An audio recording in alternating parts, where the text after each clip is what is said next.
Bonjour et bienvenue sur la route de Daniel, expat.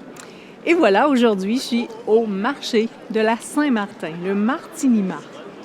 Et ce marché, j'ai appris qu'il date d'une grande tradition puisqu'il date du Moyen Âge. Oui, c'était à la Saint-Martin, ça coïncidait avec justement les agriculteurs qui payaient finalement, qui donnaient un extra. Les travailleurs recevaient un salaire extra à cette date et c'était la fin du travail sur les terres. Donc on retournait et on revenait au printemps pour travailler pour la prochaine récolte. Et les agriculteurs, c'est aussi le moment où ils recevaient de l'argent pour la vente de leurs grains, de leurs bêtes. Et donc, il y avait beaucoup finalement d'échanges et les gens recevaient de l'argent. Donc, c'était le temps de faire du commerce. Et justement, les gens pouvaient aller au marché s'acheter des vêtements chauds pour l'hiver parce qu'ils venaient de recevoir des sous. Donc, c'est ce qu'on retrouve, c'est vrai, sur le Martinimar, qu'il y a beaucoup de vêtements. Ça me fait penser un petit peu au marché qu'on retrouve en Italie, sauf qu'il fait plus froid. Mais en Italie, il y a des marchés toute l'année aussi, mais comme moi, j'y allais l'été, j'ai le souvenir des marchés italiens où il fait chaud, c'est agréable, c'est les vacances. Et là, bien, on est le 13 novembre aujourd'hui, dimanche. Mais c'est ça coïncide toujours avec le week-end du 11 novembre. Et le 11 novembre, c'est très important en Allemagne. C'est justement le jour de la Saint-Martin. Et ce jour de Saint-Martin, en fait le Martintag, a une histoire très importante. Je vais vous la raconter. C'était le but d'ailleurs de ma vidéo. En fait, pour commencer cette histoire, c'est l'histoire d'un soldat romain qui s'appelait Saint-Martin. Et il faisait vraiment froid ce jour-là, le 11 novembre, tout le monde, c'était un jour où les gens avaient très, très, très froid. Et il a vu un mendiant qui grelottait de froid et qui n'avait pas de nourriture, il n'y avait pas d'argent.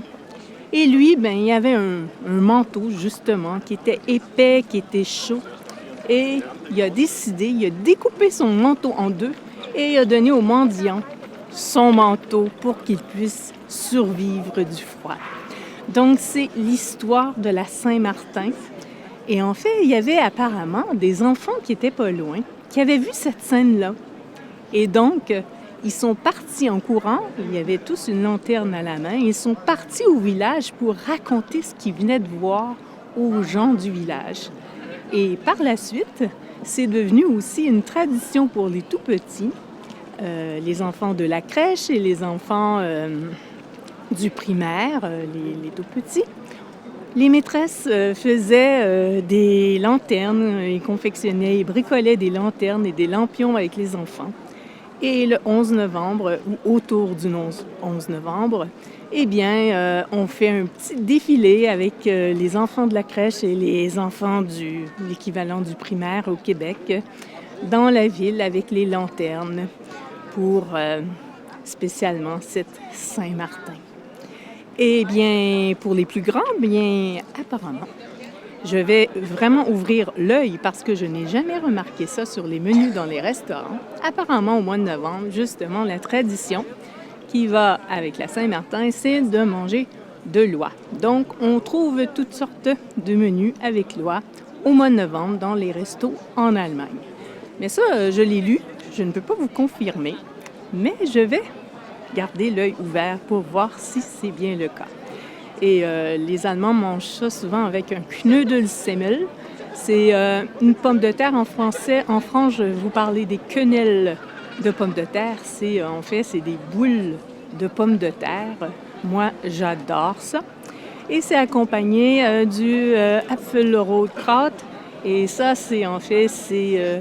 du chou rouge apprêté à la pomme. Donc, c'est les spécialités qui vont avec l'oie qu'on sert au mois de novembre dans les restos. Et comme je vous ai dit, je vais aller vérifier si c'est bien ça.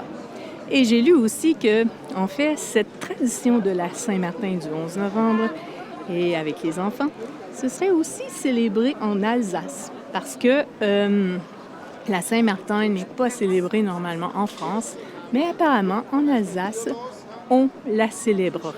Donc, ce qui aurait du sens parce qu'on connaît l'histoire de l'Alsace qui a changé d'un pays à l'autre au cours du temps et qui maintenant est français. Donc, c'est le seul endroit. On sait que la France, les États-Unis et le Canada, c'est le 11 novembre, c'est le jour de l'armistice. Mais en Allemagne, bien sûr, on ne fête pas ça et on fête la Saint-Martin. Donc, je vais aller découvrir le marché, voir ce que je peux trouver cet ouvrage. Parce qu'en fait, ce que j'avais trouvé il y a quelques années, c'est ce manteau. Il vient du marché de la Saint-Martin. Et Madame Lessard, si vous écoutez cette vidéo, je vous montre mon nouveau chapeau que mon conjoint m'a offert hier soir pour nos 28 ans de fréquentation. Donc, je me dis, j'ai quand même de la chance parce que il a acheté ce chapeau seul et en plus, je n'ai pas une tête standard et il me fait parfaitement.